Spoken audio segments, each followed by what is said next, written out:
The Queen, her gold carriage alone is made of 4 tons of solid gold, worth over $370 billion at today's gold prices. The Bank of England Nominees Limited was established to hide the Queen's investments. Secrecy about her wealth protects her. Government and banking officials inform the Queen about where to invest her wealth. That's called insider trading, and it's illegal. But the Queen gets away with it scot-free. Why? Because she's the Queen, and she's immune to prosecution.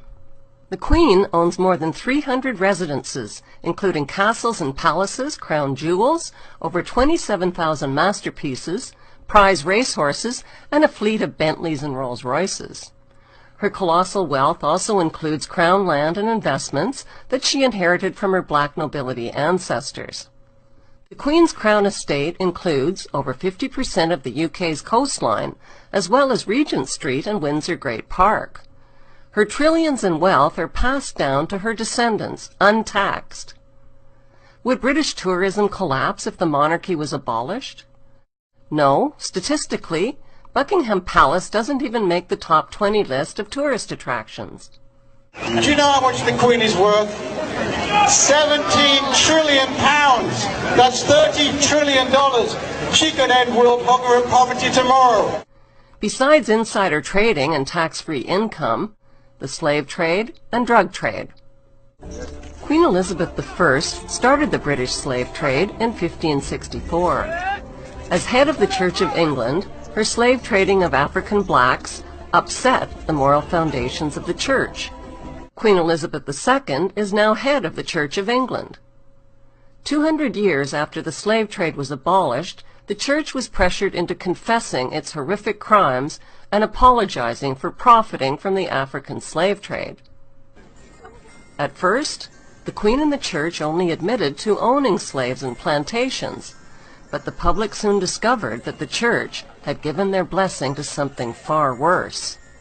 The Church had approved the beating, mutilation, rape, kidnapping, and murder of tens of millions of Africans by declaring that Africans had no soul.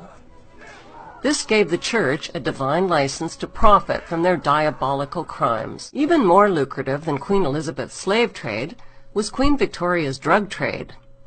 Opium was grown and manufactured in the British-owned opium factories of British India. China banned the importation of opium, but once the British monarch secured a drug trade monopoly, over 17,000 illegal chests of opium worth millions were forced onto the Chinese population. The British waged 3 drug wars on China to force them to pay for the illegally imported opium. China's emperor didn't stand a chance against the British East India Company gunboats and Royal Navy. The British destroyed, plundered, looted, and raped their way along the coast of China until there was nothing left to loot or plunder. On August 29, 1842, the Treaty of Nanking forced the Chinese government to pay £15 million to the British merchants to open up its ports to opium trade and to cede Hong Kong to the British. This was the ugly origin of Hong Kong's 155 years as a stolen British Crown colony. There are people who believe that they have a God-given right to rule over others. They believe that their outward appearance is superior to all others. They harbor selfish ambitions to be rich and to have power over what they describe as common people. They lie, cheat, steal, strangle, stab and slash their way to power.